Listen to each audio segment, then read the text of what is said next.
Começou, gente, mais um programa do Barro e olha quem veio aqui hoje. Não, eu tô nem acreditando. E não é que ela veio mesmo. Tatiane de Paula, muito obrigado. Muito obrigado que você abriu esse espaço para estar aqui com a gente. E eu sei que tem história, tem muita coisa boa pra gente conversar. Com certeza. Mais uma vez eu agradeço aí pela oportunidade, pelo convite. E é muito especial estar aqui com vocês, né? Sim, muito obrigado já desde vir. Ó, se quiser tem paçoca aqui também, tá? A gente tá em clima de festa junina. Aí a gente pode ir comendo. Aqui não tem padrão, não tem frescura. Aqui a gente não tem essas coisas. A gente já tá acostumada. Ô, Tati, me fala uma coisa. Mas aí você... na hora que fala aí a paçoquinha... porque você achou que era um merchan? Não, eu tô pode dizendo ser. assim, você come a paçoquinha, ela esfarela, né? Sim, é verdade. Tem um quadro a mais aqui não, né? Não tem. Pegadinha não, Não, não é pegadinha. Entendi, mas não é pegadinha. Ô, tá Tati, bom, você... pode falar farofa. Sim. Paçoca, sim. Porque tu vai sair pra fora, é verdade. Mas eu prometo que eu não vou falar, mas que a gente fala e explica, não tem problema. Ô, Tati, como a gente tava falando, a gente se conheceu lá no Carnaval, que também foi, antes de tudo, eu queria pegar esse gancho do Carnaval. Foi a primeira vez que você participou, tudo, e foi uma coisa que já era um sonho teu, da tua mãe. Como que a gente tá até falando sobre isso? Achei interessante, sobre o Carnaval. O Carnaval, na verdade, sempre foi o sonho da minha mãe. Aliás, um beijo aí para Consuelo, Mames Poderosa, mais conhecida como Mames Poderosa. E ela sempre acompanhou o Carnaval na TV. Eu não era muito ligada em Carnaval. Mas assistiu uma vez ou outra? Nem, assim, não era de assistir Carnaval, mas me despertei o ano passado. Então, eu passei por um processo aí cirúrgico e fiquei no período do Carnaval de 2024 de molho. Daí eu falei assim, o ano que vem vou colocar meu corpo para o jogo. E falei, assim, porque eu já estava bastante envolvida com o samba. Este ano de 2024, finalmente eu assisti todas as escolas de samba e me encantei. Gente, a Paola Oliveira, ela é um espetáculo. Quando eu vi aquela mulher com aquela roupa de onça fazendo assim, eu falei, peraí, o ano que vem sou eu. Só que não, né? Paola Oliveira, só que não. Mas tem uns passos ainda para chegar lá, né? Daí eu fiquei ali, pela primeira vez, minha mãe, todos os anos, desde que eu me conheço por gente, comecei a falar, minha mãe sempre ligadinha no Carnaval. E naquele ano, 2024, assistindo com a minha mãe, eu falei, gente, essa mulher é a mulher. Me acendeu um poder, assim, eu falei, o ano que vem sou eu. Daí meu cunhado, um abraço aí para o Rodrigo, meu cunhado, ele é muito envolvido com a Tucuruvi. Ele cresceu ali praticamente na quadra Tucuruvi, bastante envolvido. Ele falou, pois o ano que vem, então, eu vou te cobrar. Aconteceu o Réveillon, né, de 2025. Ele falou, e aí, Tati, você não falou que ia entrar pro Carnaval? Que ia ser a nova Paola Oliveira? Você não disse que ia ser a nova Paola Oliveira? Aí ele falou, você não falou que ia colocar o corpo pro jogo, né, a Paola Oliveira e tudo mais? Eu falei, vou, é claro que vou. E aí, no dia 5 de janeiro deste ano, estava eu lá no primeiro ensaio da quadra Tucuruvi, eu me apaixonei, me emocionei. E, obviamente, levei minha mãe e nos emocionamos todos os ensaios e foi transformador. Porque uma coisa é você acompanhar o Carnaval... na televisão. Na TV. Outra coisa muito diferente, gente, é você estar lá vivenciando o Carnaval. E é um momento ali onde todas as pessoas se encontram. Não existe classe social... E existe ali uma hierarquia que eu acho que a sociedade deveria seguir, né? Respeitar os mais velhos, cuidar das crianças, a ala das baianas, o trabalho social, enfim, é uma profundidade muito interessante, muito bonita, né? Como forma o samba, como acontecem os ensaios... Enfim, eu realmente fiquei muito apaixonada. Minha mãe se realizou e por isso que ela ficou conhecida como Mames Poderosa, porque ela que ficou famosa, né? Tanto nos camarotes, que tivemos aí a grande oportunidade de estar ali também assistindo às outras escolas. E vi os bastidores de tudo, né? Com certeza. A única quadra, além da Tucuruvi, antes do desfile este ano que fomos, foi a Gaviões da Fiel, que inclusive o meu amor me levou. Ele é da Gaviões, então fomos eu, minha mãe e ele, e também foi encantador, me apaixonei. Este ano eu estou com o propósito de conhecer outras quadras e foi Pretende sair mais de uma ou não? Olha, eu estou recebendo convites. São convites bem interessantes. Mas tem que dar uma avaliada, tem que ver se dá, né? O seu tempo e tal, né? Porque você também é daquela que ficou falando pra todo mundo, não posso, eu tenho ensaio. Essa é a frase de todo mundo que tá no carnaval, que fala isso, você que tá aí assistindo sabe disso. Mas não posso, nesse dia tem ensaio. Eu não posso. Você também virou essa frase, a tua? Quando chega essa época? Vou contar uma coisinha aqui de bastidores. Eu deixei de sair com o meu amor, a gente não tinha começado o nosso relacionamento porque ele me chamava para sair e eu falava, não posso, tenho ensaio. Aí virou a tua frase mesmo, como todo mundo, eu não posso, eu tenho ensaio. Que também é a frase dele, né? Olha, agora ele tá ali quietinho, até aqui, ele tá ali quietinho, mas também é a frase dele, peraí, eu não posso, eu tenho ensaio. 30 anos só de carnaval que ele tem, e nos reencontramos, na verdade, no ensaio técnico. No ANB, que eu estava assim muito apaixonada pelo carnaval, tudo aquela. Eu costumo dizer que esse mundo purpurinado do carnaval é incrível, né? Meu, que coisa! Olha só, e ele estava na nossa frente lá no carnaval e eu não vi que ele ter saído da nossa matéria. Agora ele não escapa, agora a gente já sabe quem é. Agora já sabe quem ele não escapa. E falando sobre o carnaval e tudo, teve a injustiça para nós. Eu achei uma injustiça, vou até falar aqui olhando pra câmera, eu achei uma baita injustiça com a Tucuruvi que merecia ter ganho. Só isso que eu ia dizer. Concordo. Uma baita injustiça. Meu, o trabalho de vocês estava muito top. Mas estava muito bom, muito bom. Mas como não é a gente que decide, né, Tati? Aí a gente não tem o que fazer, né? Então, exatamente. Assisti às apurações da quadra já ali com um grito de vitória ali engasgado mas foi importante, eu acho que conhecer também essa etapa da expectativa da comunidade em ter ali o reconhecimento e depois, mesmo com a tristeza, ver ali as pessoas se compadecendo, se cuidando e ao mesmo tempo a gente fica com essa sensação, né? Poxa vida, quando vocês me entrevistaram no final do desfile... Foi mesmo. E não, que a gente estava numa convicção também que ganharia, né? A gente estava falando, não, beleza, já deu a Tucuruvi, ou pelo menos entre as 5, claro, que merecia de qualquer forma. Mas Tucuruvi assim... campeã. Tucuruvi campeã. Mas não veio com ciúmes, não, que a gente também estava achando que a Gaviões merecia, tá? Pra não ficar com ciúmes. Mas a gente estava nessa expectativa, mas como a gente falou, né? Não era o que a gente esperava. Mas eu vejo que o carnaval ele tem os seus encantos, mas é muito trabalho, né? Que se tem aí ao longo do ano, é um trabalho muito sério. Sim. Então, para quem está de fora, acha que é brincadeira, que as coisas acontecem próximo ao carnaval, mas este ano, por exemplo, eu já fui em 3 quadras. Eu estive novamente na Gaviões, estive na Mocidade Alegre, estive na Vai Vai. E tem uns planos aí que o amor tá querendo me levar em outras quadras. Não sei. Aí por isso que veio os convites, olha aí, ó. E por isso que veio os convites. Ô, Tati, fizemos essa parte relâmpago aqui de carnaval. Claro. Mas você, claro, tem a sua vida como psicóloga. E é isso que a gente também quer falar aqui, que é muito importante, viu? E desde já quero deixar aqui bem claro pra você que pensa que, mas por que eu vou procurar uma psicóloga? Eu não tô doido, né? Muita gente já fala isso. Mas eu não tô maluco, pra que eu vou procurar? Não, você precisa de ajuda, sim.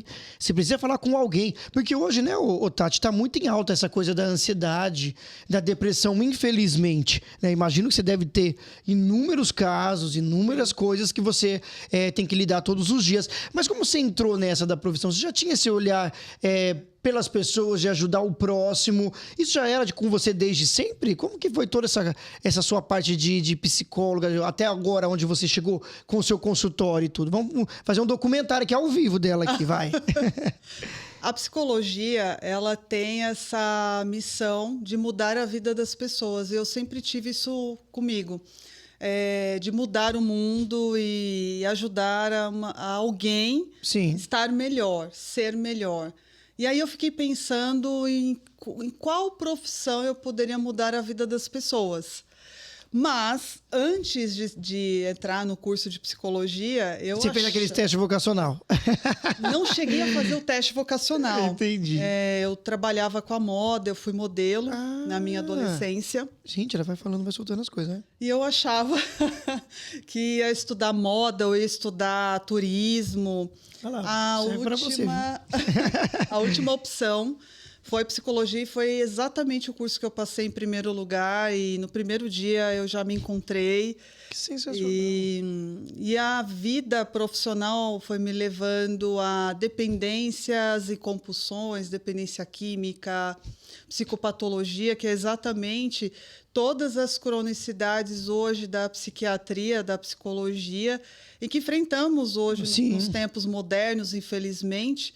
E a compulsão, ela envolve tudo. Compulsão por comida, compulsão por drogas, por sexo. A internet hoje é um lugar em que as pessoas elas confundem muito como um lugar de entretenimento, um lugar que eu me relaciono com você, para falar com você, para falar com a minha família. Mas, se você observar o tempo que se fica ali em frente às telas, é um momento que você também está deixando de viver a vida real, né? Sim, sim. Isso a gente trata muito no consultório. Então, ao longo da minha vida profissional, sempre essa premissa de contribuir com a vida das pessoas, mudar a vida das pessoas. E eu costumo sempre dizer, né, para todas as pessoas que confiam no meu trabalho e entregam seus filhos, a sua família aos meus cuidados, é um privilégio enorme, né? Sim, e você falando sobre isso, como a gente falou, tá todo mundo sujeito, né? Sim. Hoje eu posso estar aqui também e de repente, nossa, olha lá, o Wellington, aconteceu isso e tal. Então, as pessoas têm que ter essa consciência de que, olha, tá todo mundo sujeito a isso hoje. Que, tem gente que fala, não, mas imagina, isso comigo não vai acontecer. Mas a gente nunca sabe, né? Às vezes a situação traz, acaba despertando isso, né? Talvez você pode até explicar melhor. Eu vi uma menina dizer que ela ficou assim com essa depressão porque o cachorro morreu. Né? Então ela ficou muito abalada, muito triste. Então pode ser qualquer situação que leve a isso. Agora pegando esse gancho aqui, do nada Claro. mesmo. E também porque é importante para quem está assistindo. Pode ser qualquer situação que pode levar a pessoa a isso. Que nem esse caso dessa menina com o cachorro. Olha, mas era um apego muito grande. Talvez tudo que é demais não é legal. Olha, tá sendo demais. Precisa dar uma controlada, como você falou. Tá muito no celular. Tá muito tempo em frente às telas. Melhor dar uma segurada, olha, tá muito assim, esse apego com um animal. Às vezes é por causa disso, é o muito que acaba levando a isso. Todos nós, quero deixar isso como um grande recado, todos nós estamos suscetíveis a tipos de surtos, transtornos, principalmente quando dado alguns momentos da vida. E todo excesso esconde uma falta. Então, se eu estou demasiadamente comendo muito, bebendo muito na internet, ou o meu tempo de luto está estendido, isso está comprometendo o que nós chamamos de AVDs, atividades de vida diária. Então, todo excesso, quando esconde uma falta, que falta é essa? É neste momento que eu preciso procurar um profissional da psicologia para entender a razão. Por quê? O porquê é que sempre na minha vida eu procrastino, por exemplo. Porque eu estou sempre me colocando em segundo plano, porque eu estou sempre sofrendo quando eu encerro ciclos, quando eu não consigo lidar com tipos de frustração. Por que eu compenso com alguma coisa? E por que eu não consigo lidar com essa emoção que eu sinto? Eu costumo dizer que a terapia cognitivo-comportamental, e por favor, não briguem comigo as outras técnicas da psicologia, porque realmente eu acredito muito na terapia cognitivo-comportamental, porque trata-se de sessões estruturadas. Então, dentro das sessões, você sabe o que vamos tratar. Então, quando você tem um tipo de angústia que você não sabe por que você não sabe lidar, por exemplo, com o término de relacionamento. Sim, que acontece muito também hoje, né? É uma demanda enorme. Eu imagino, isso que eu ia te falar, eu imagino que acontece muito, tanto quanto homem quanto mulher. Mas tem um número maior entre os dois ou não? Olha, no consultório eu tenho, assim, bem equiparado, tanto homens quanto mulheres. A gente está falando, inerente ao gênero, as pessoas não estão conseguindo se relacionar, porque elas estão criando um padrão. E se não seguir aquele padrão, não serve para mim. Ou será que ela espera do outro aquilo que ela sabe que não vai conseguir, né? Ah, mas se eu casar com esse homem, eu vou mudar ele. Ah, imagina, ele tá desse jeito aí, mas depois ele muda. E acaba se frustrando, falando, putz, mas já passou o tempo, ele tá do mesmo jeito, né? Tem muito disso. Às vezes, as pessoas, elas se apaixonam pela projeção.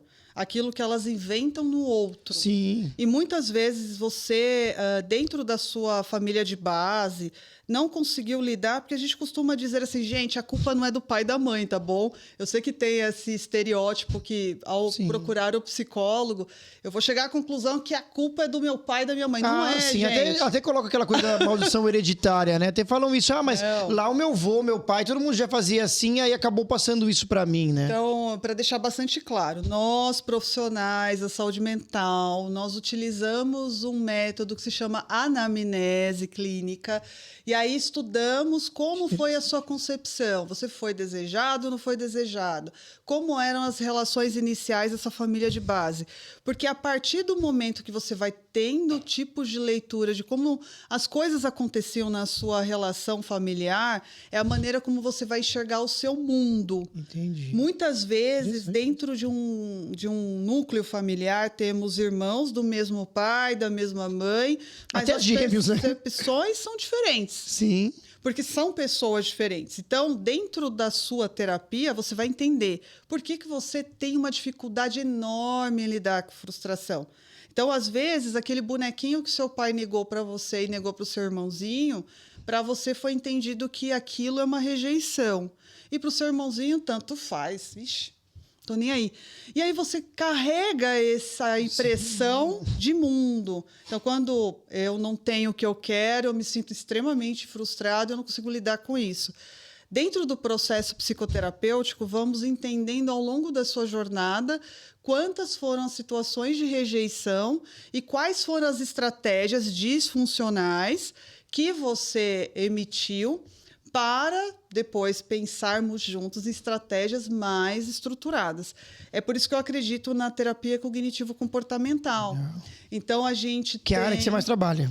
Sim. Entendi. Então, você tem alta na terapia cognitivo-comportamental. As outras linhas da psicologia, a gente está falando de análise. Gente, também funciona, mas quando falamos de classificações diagnósticas de tipos de transtornos, que requer tratar sintomas como insônia, ansiedade, taquicardia. A ansiedade, por exemplo, ela desencadeia aceleração no coração e, portanto, eu recebo muitas indicações de cardiologista, porque a pessoa faz todos os exames e não consta nada e está dentro de um quadro de ansiedade, insônia. Isso acontece, né? A pessoa fez um monte de exame, mas eu fiz o exame e não deu nada. Aí ela fica, não, tem sim, porque eu estou sentindo, né? Então, isso é uma coisa que a pessoa já enraizou nela, de que não tem aquela dor, mas no psicológico dela, ela está sentindo, é meio que isso. Nós falamos de somatizações que são psicológicas e refletem no corpo. Entendi. Então, o primeiro carinha que estudou sobre aspectos psicológicos e o quanto que reflete no nosso corpo foi Freud. Ele é da psicanálise, né? O pai da psicologia, e é bastante romantizado, digamos assim, nos 5 anos da psicologia. E depois vem outras técnicas que vieram dele. Então, ele falava de histeria de conversão, por exemplo. Você acredita, e o público que está nos assistindo, não sei se acreditam, mas podem pesquisar, que tem muitos estudos que falaram sobre isso, na época de Freud, de histeria de conversão. Então, ele fazia alguns estudos, partes do corpo que paralisava. Então, com o processo psicoterapêutico, retomava os movimentos. Tipos de doenças que são de somatizações psicológicas muito comum, psoríase, que é aquelas escamações de pele, artrite, artrose. Eu já ouvi falar até sobre dermatite. A pessoa diz, isso que você tem essas manchas no corpo isso. É porque você é uma dermatite emocional. Eu ouvi falar sobre isso e eu falei, mas a pessoa tá mesmo com a mancha, com aquilo, né? Então, isso já entra essa parte também? Sim. De que, olha, então se ela melhorar a parte emocional, aquilo vai embora, vai sumindo. O nosso corpo, ele responde à sobrecarga psicológica e emocional. De algum modo, isso precisa sair para fora. Ou você vai procurar um processo psicoterapêutico e tratar esse sintoma, ou você vai sentir no teu corpo. Entendi. Gente, O que corpo, interessante. eu costumo dizer que o cérebro, ele é o chefe de tudo. Entendi. Então, quando você tem, por exemplo, tipos de doenças de somatizações, é onde os médicos encaminham para tanto avaliação psicológica quanto psiquiátrica. É o campeão de encaminhamento de cardiologistas, porque a pessoa ela tem ansiedade. Se não tratar os sintomas, muitas vezes com ansiolítico, dentro das classificações diagnósticas e dentro daquilo que o médico entende como estabilização de sintoma, na psicoterapia, você vai entender, por exemplo, qual que é o gatilho emocional que desencadeia em você a ansiedade. Então, cada classificação diagnóstica tem o seu respectivo tratamento. Entendi, são diferentes. Sim. Nossa, que interessantíssimo. Olha, eu falei para vocês que ia ser uma aula aqui. Olha aí, não tá, Guilherme? Uma aula? Tá muito bom.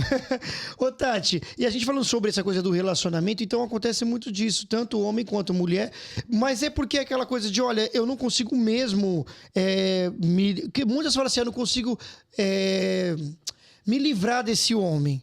Ah, mas aí eu terminei, ele não aceitou e continua perturbando, sabe? Continua indo na porta da minha casa. Mas nesse caso o problema não é a pessoa, ela se sente culpada. Ah, se eu não tivesse feito isso, ele não estava aqui hoje. Mas a pessoa também tem que entender que o problema não é, no caso, ela. Esses casos também são meio complicados, né? Porque o cara precisa de ajuda e a pessoa do outro lado também. Como que funciona nesse caso, assim? Do cara que perturba a mulher ou da mulher que perturba o cara porque não aceitou mesmo o final do relacionamento? Depende. Nós podemos falar, por exemplo, de tipos de relações abusivas. Sim. Então, quando uma pessoa ela exerce sobre o outro tipos de controle e manipulação. E aí nós podemos falar da classificação diagnóstica de transtornos de personalidade, cluster B. E aí o narcisista, por exemplo, é uma pessoa que não tem cura e também não procura tratamento. Porque, na verdade, ele se sente superior em relação às pessoas no mundo, porque nós temos aqui no lóbulo frontal a capacidade de empatia, de valores, crenças. Eu me importo com você porque eu tenho isso operante dentro de mim. Sim. Se eu sou uma pessoa narcisista, eu tenho essa ruptura, normalmente é desencadeada por algum evento traumático na infância, e eu crio um personagem dentro de mim.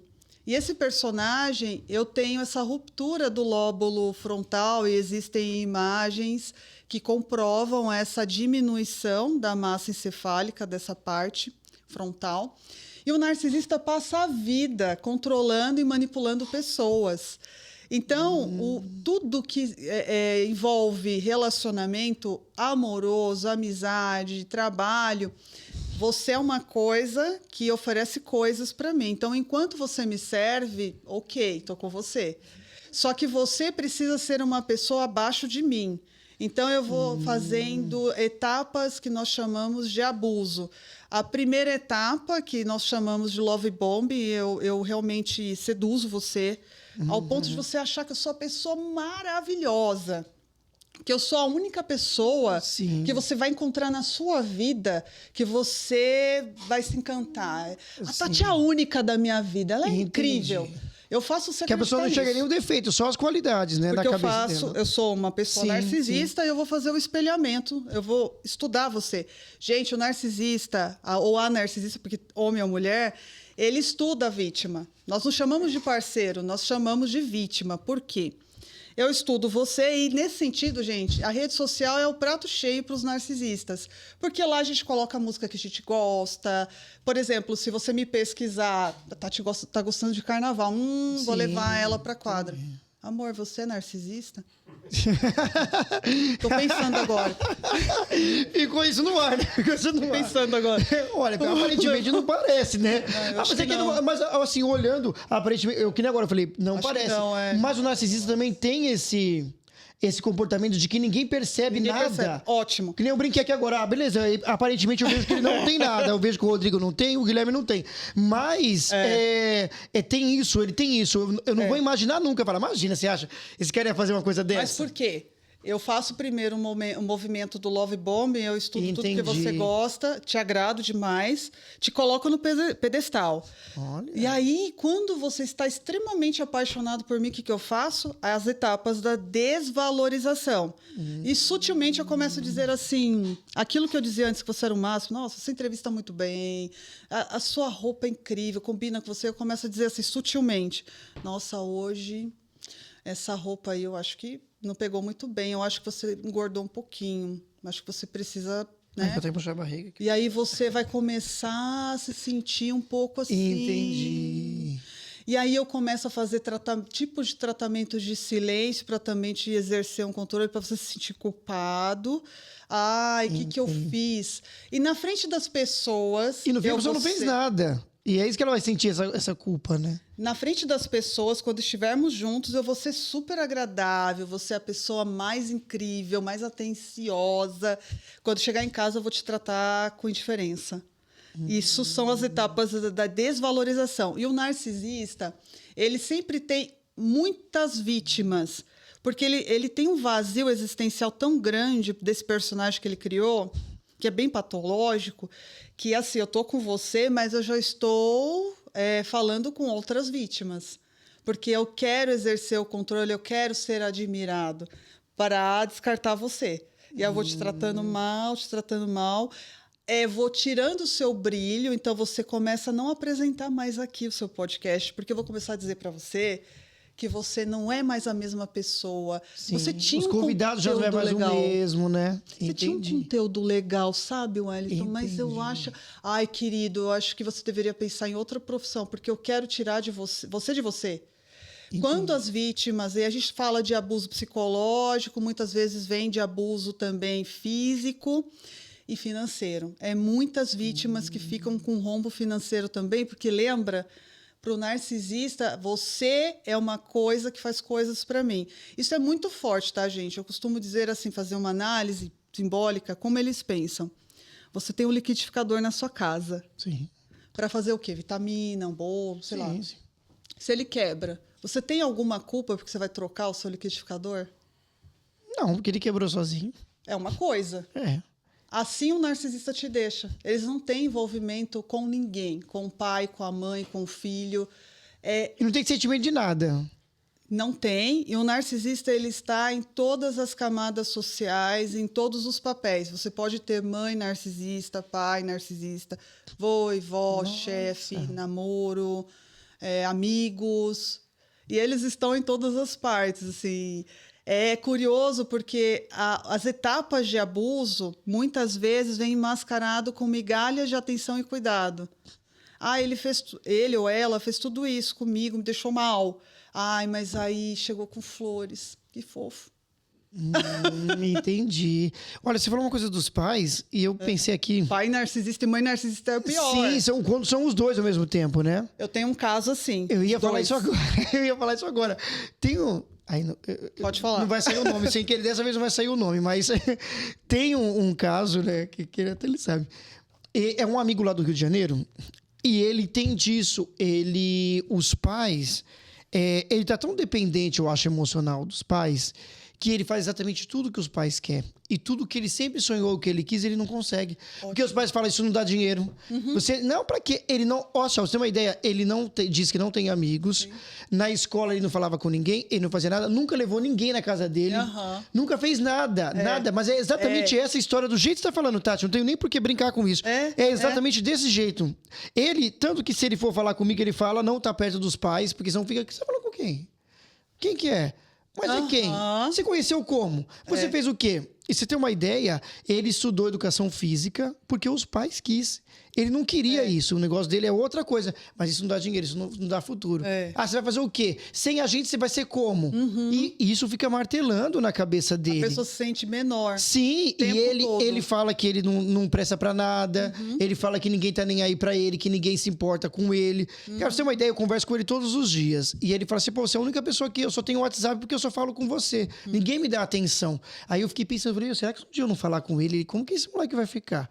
Então, eu falei assim, se ele talvez eu morasse próximo, eu fosse um vizinho, ele teria esse acesso mais à minha casa, talvez, sei lá. Mas como eu não tô por perto, então eu não sei muito o que acontece. Mas eu percebi, às vezes que eu fui ao Rio de Janeiro, e eu percebi o comportamento dos pais. E eu vi, não foi ninguém que me contou. Sim. Ah, mas você vai com quem? Você vai por quê? Isso aqui. E eu falei, não, cara, vamos... E eu falei pra ele, sai um pouquinho de casa, eu vim de São Paulo, eu vim aqui, vamos lá, e tal. Ele, tá bom. E os pais acabou se simpatizando comigo. Então, teoricamente, deixou ele sair. Porque se você... não confio, não gostei desse daí, não.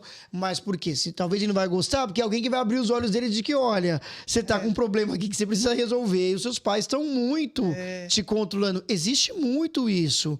Do pai e a mãe fazer isso, né? Eu acho importante, porque, assim, 2 coisas que eu quero deixar aqui como grande recado. Dependência emocional, quando você está dentro de relação E os pais que pagam narcisista. tudo, faz tudo pra ele. Ele não trabalha, não faz nada. Lembra que eu falei do abuso do dinheiro? Sim, os pais, no caso os pais, mas também pode ser companheiro ou companheira. Para que você vai trabalhar, né? Eu ganho por mim, por você. E aí eu tenho um controle sobre você. Sim. Então, quando eu descartar você, você vai se sentir, eu costumo dizer, o mosquito do cocô do cavalo do bandido. Sim, eu que pago sua academia. Exatamente. Eu que pago não sei o quê, né? Quando a gente fala de relação abusiva, quando vem dos pais, lembra que eu falei que a primeira base da nossa relação com o mundo é dessa família de base de pai e mãe. Sim. Imagina que você cresce num lar onde o seu pai e sua mãe diz para você que você não é capaz. Que se não fala isso o tempo fossem todo eles, ainda, né? você não consegue nada. Então, o que é característico, gente, de tipos de relação abusiva é quando essa pessoa que convive com você é dolorido ser o pai e a mãe. Alguém que deveria oferecer as primeiras necessidades emocionais que não são atendidas e ser consanguinamente. O que nós costumamos fazer no tratamento assim? E tem muitos casos, tá? É teu pai, é tua mãe. Você não consegue se afastar deles, porque até socialmente falando, por mais que eles sejam tóxicos, você é filho. Então, nós chamamos de pedra cinza, porque o narcisismo, a pessoa narcisista abusiva, ela se alimenta do caos. Então, se você fica triste quando eu digo que você não é capaz, eu preparo esses filhos para não reagir. Então, assim, você não consegue um trabalho porque se não fosse eu... tudo bem. Mas eu vi isso. Mas você não é capaz de ter uma namorada. Tá bom. Mas você, se não fosse a academia eu te pagar, você não ia nem treinar. Tá certo. E aí você perde a graça.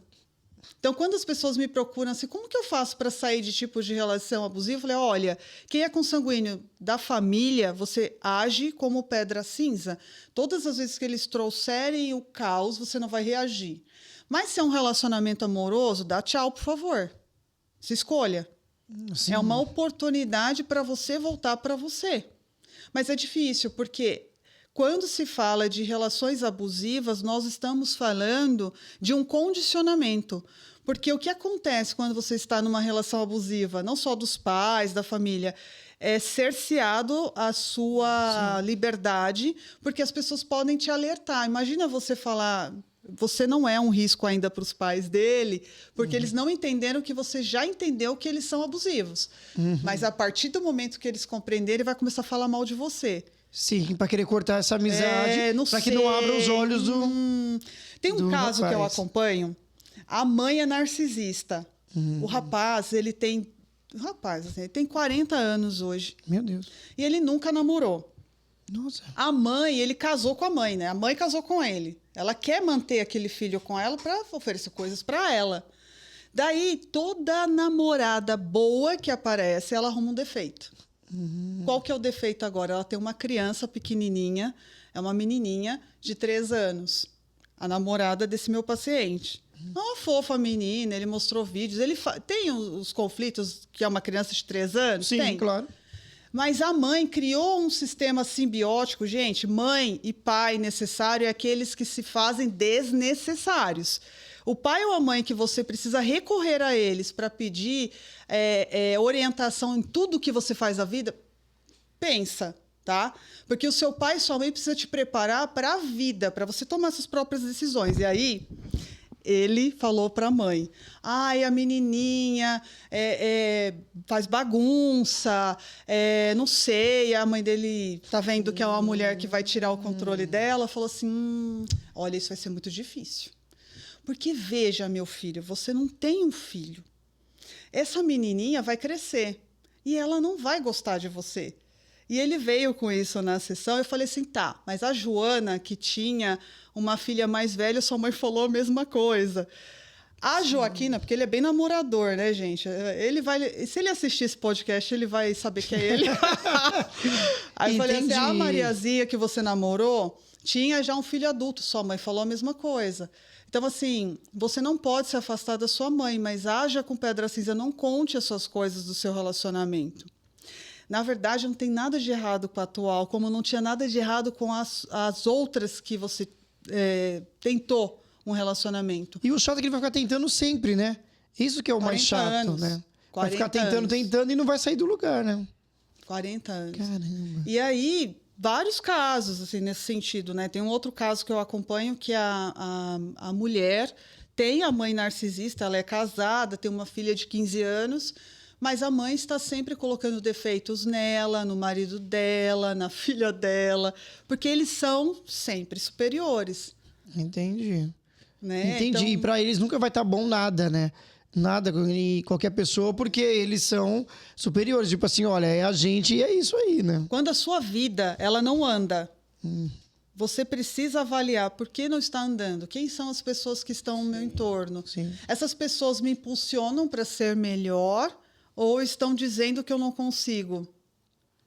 Eu tenho uma dependência emocional ao ponto de só tomar alguma decisão na minha vida se eu falar com a minha mãe, com o meu pai, com a minha namorada, com a minha esposa, com o meu esposo. Reveja, né? Eu acho que, nesse sentido, desenvolver esse relacionamento consigo mesmo é fundamental. Porque o pai e a mãe necessários são aqueles que são desnecessários. Eu sempre falo para o meu filho, olha, você vai ter sua vida. Ele fala, não, olha, viu, eu vou morar com você. Eu falei, você não vai morar comigo. Você vai ter sua vida. Vai chegar uma hora que você vai andar sozinho, não. Né? Então você sempre fala isso com ele. Fala assim, vai ter uma hora que você vai andar sozinho. Você precisa andar sozinho, ele tem 14 anos. Eu não quero ver ele... Eu amo ele vai assistir isso aqui, eu amo... Mas o meu amor por ele é tão grande que eu preciso ser desnecessária. Ele tem 14 anos hoje. Eu fiquei muito feliz quando ele falou, mãe, eu quero fazer o jovem aprendiz. Olha só. Eu falei, ótimo. Eu fiz também. Quando eu comecei minha vida assim, com o jovem aprendiz. Você está querendo cuidar da sua vida, é isso aí. Lógico, como assim, tem altos e baixos, né, gente? Não é perfeito, aborrecente, né? É difícil. Melhor, por favor, filho, que passe logo essa fase. Mas, enfim. Como toda mãe, todo pai fala, né? É verdade. É difícil. Às vezes eu escuto da minha mãe, né? Nossa, você também foi difícil. Eu falei, nossa, logo eu. Feita. Imagina, eu. Não fiz nada. Às vezes a mãe também fala, mas peraí, você também bagunçou aqui, né? Também fez isso. Mas são etapas da vida, Sim, né? claro, Porque a adolescência é uma fase marcada que nós chamamos a Berasturi, né? Uma teórica que até então, né, gente? Eu era psicóloga que sabia na teoria da adolescência, agora eu estou vendo na prática. Espero sobreviver.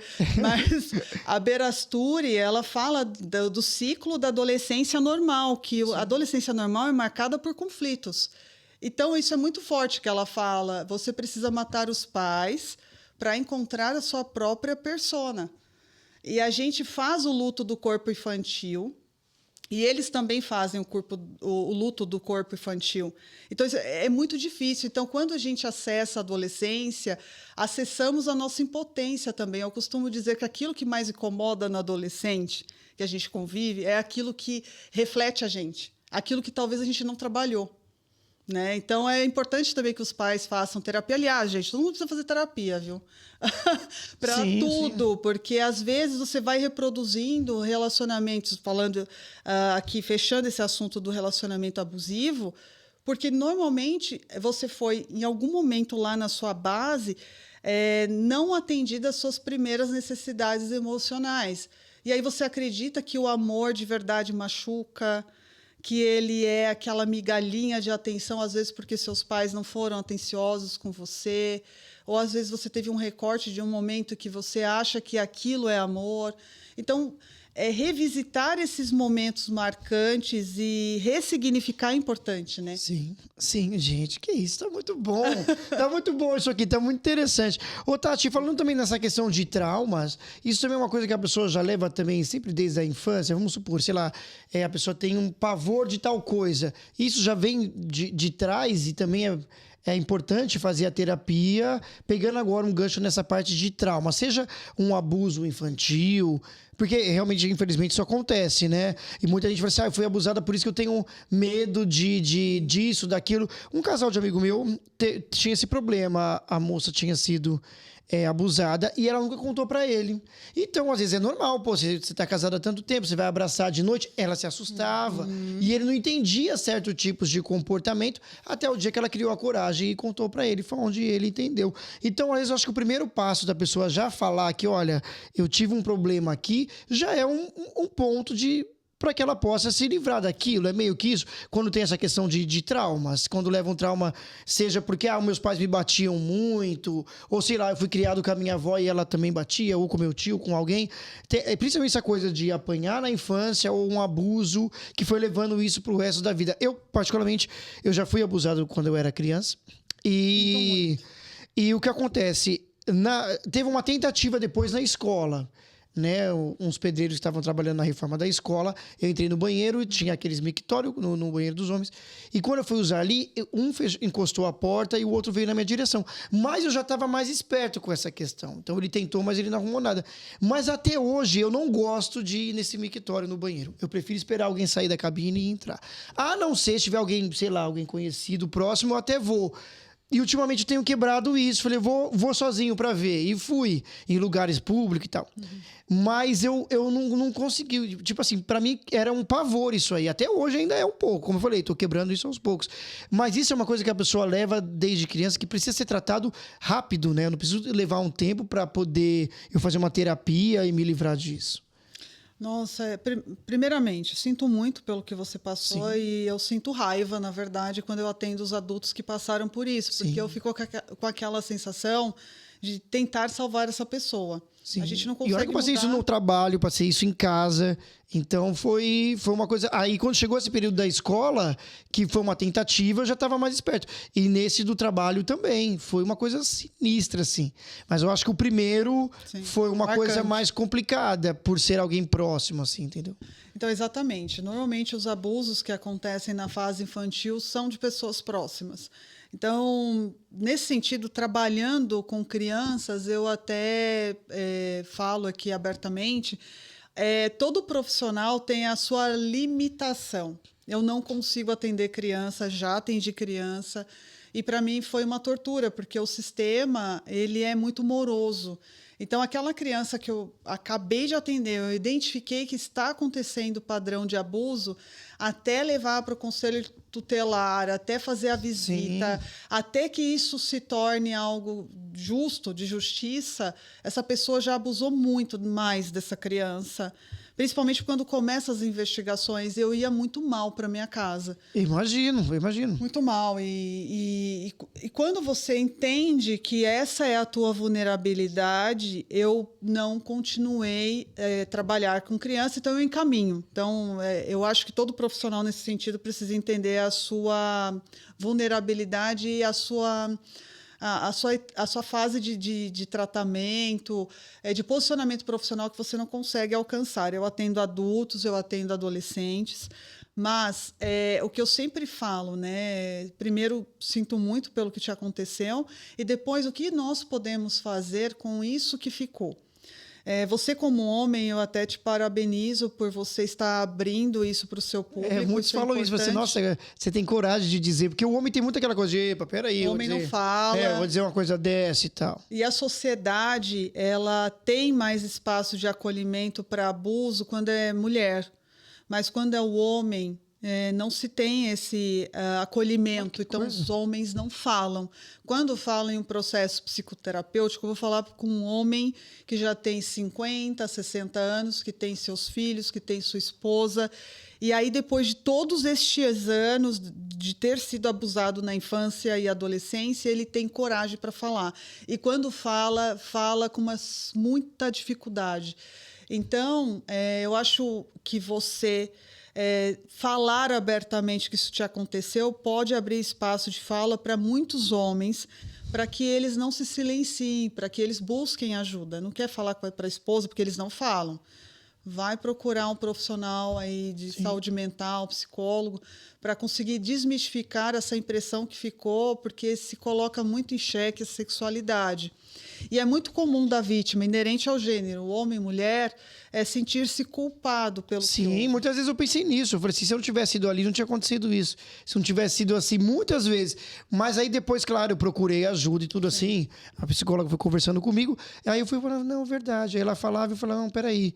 Falei, agora eu entendi o que ela está dizendo. Eu falei, é verdade. Então, foi levando um tempo, mas eu consegui entender muito depois de que, olha, não tive nada a ver com isso. Foi o comportamento daquela pessoa, né? E aí é isso que as vítimas precisam entender. Você era uma criança. Você Não fazia ideia do que tinha estava leitura do que está acontecendo. Houve um caso de uma menininha de 4 anos que eu acompanhei e aí, esse foi o meu... Assim, eu entendi assim, não vou mais atender criança. Ela era abusada pelo próprio pai. Nossa. E quando fizemos a visita para pegar em flagrante, o pai fugiu. A criança estava com a bonequinha no braço. Criança não sabe o que está acontecendo. E ela falava assim, não prende o meu papai. Ele brinca comigo de ligue-ligue. Isso doeu demais. Nossa. Ela não tem noção o quanto que isso vai ser impactante ao longo da vida. Então, os abusadores, eles se aproveitam de uma fase infantil da descoberta do corpo infantil. Sim. E a criança, ela sente prazer, mas ela não entende aquilo que está acontecendo.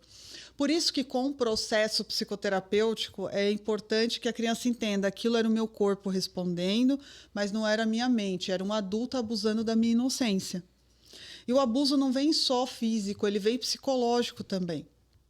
Tem muitos tipos de abusos, né? Sim. Então, o que você falou do seu amigo, ele tem abuso psicológico que os pais exercem sobre ele e ele é um adulto disfuncional.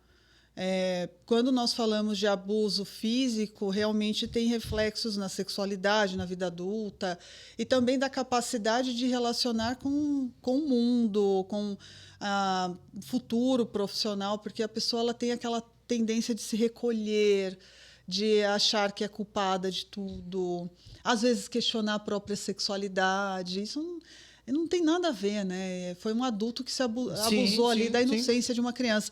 Então, eu consigo segurar na mão de um adulto e, dali para frente, ressignificar e ajudá-lo a compreender e desmistificar ao ponto disso não ser mais algo que aterroriza, né? Que se torna aversivo às memórias. Mas a criança, eu vejo que ainda o sistema ele é muito falho quando acontece. Infelizmente, nesse exato momento estamos conversando e tem crianças passando por isso. Sim. Isso me machuca muito. Sim, eu imagino que para você, realmente, como você falou, esse caso foi tão sinistro que, olha, é melhor eu parar aqui até mesmo por mim, né? Eu não quero ficar tão mal, porque eu imagino que deve ser muito difícil para quem trabalha nessa área, principalmente voltado só com criança, né? E nesse sentido, eu acredito que seja muito difícil. Tati, muitíssimo obrigado. Muito obrigado. Foi muito legal a gente conversar aqui, foi muito bom saber sobre tudo isso, né? E só para a gente finalizar um outro ponto, pensando aqui... Não que a mãe seja narcisista ou o pai, mas e quando os pais são muito apegados com os filhos? Como que faz nesse... Olha, mas por mim eu não quero que meus filhos saiam daqui, eu não quero que saia de perto de mim. E aí os filhos ficam com medo de deixar os pais, aí tem medo de tomar algumas decisões por causa dos pais. Isso também seria um abuso ou não? Ou os pais precisam entender, como você falou, precisam entender de que, olha, meu filho, ele precisa seguir a vida, né? Minha filha precisa seguir a vida. E quando é nesse caso que é difícil o apego emocional muito grande dos pais com os filhos, nesse caso? Que minha mãe já foi assim um dia. Minha mãe já foi assim um dia. Hoje ela entendeu. Mas ela foi muito assim, de não... por mim, ninguém... Ela falava que não queria nem nas novelas. Que tinha uma casa onde colocava todos os filhos, ficava todo mundo junto, assim. Por ela não saía. Mas como sair de uma situação, assim, tomar uma decisão que, olha, eu não quero deixar minha mãe chateada, eu quero deixar meu pai chateado. Como que faz uma situação dessa? Do ponto de vista dos filhos que estão nos assistindo, entendam. O pai e a mãe ele precisa se fazer desnecessário. A partir do momento que seu pai e sua mãe agem de um modo que queira fazer parte da sua vida de um modo que sufoca, né?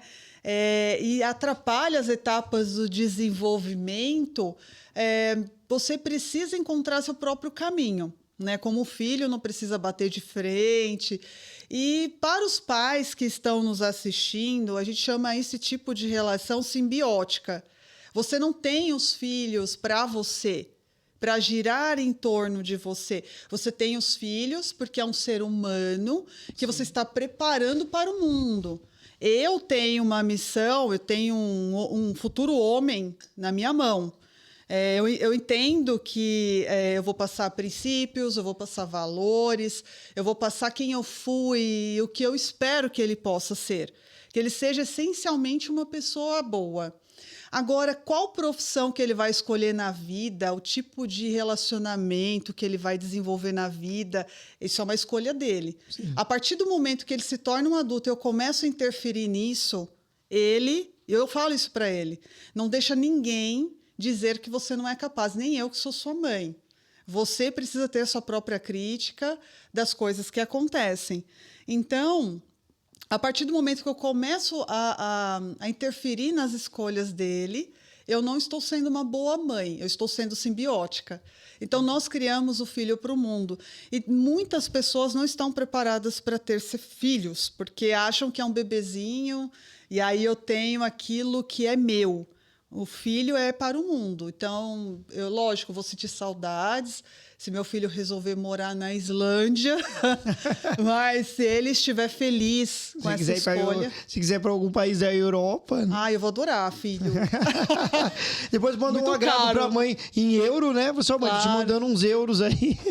Mas, brincadeiras à parte... Sim. Tudo precisa ser flexível, ter equilíbrio. A partir do momento que você fica girando em torno da sua relação materna, paterna, amoroso, amizade, muito trabalho, esconde uma falta. Que falta é essa? Vem da sua família ou vem de você?